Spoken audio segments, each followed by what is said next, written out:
Hey there, welcome back to the channel. Today I will tell you about how to cancel a YouTube TV subscription.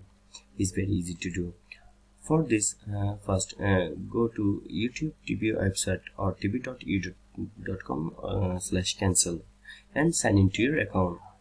Click on your profile picture in the top right corner. Select settings from the drop down menu, then navigate to the membership section. Click on pause or cancel membership next to YouTube TV.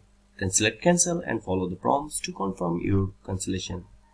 If you want to cancel it from your Android, then open the YouTube TV app on your Android or go to tv.youtube.com/cancel from your web browser. Then sign in if you haven't already. Then click on your profile icon.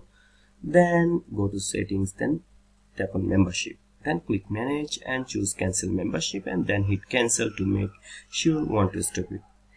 If you use an iOS device, then you have to open your web browser from your device. Then go to tv.youtube.com, then sign into your account if needed. Then tap on your profile picture, go to settings, then find membership. Then choose manage and then select cancel membership. Tap cancel to finalize.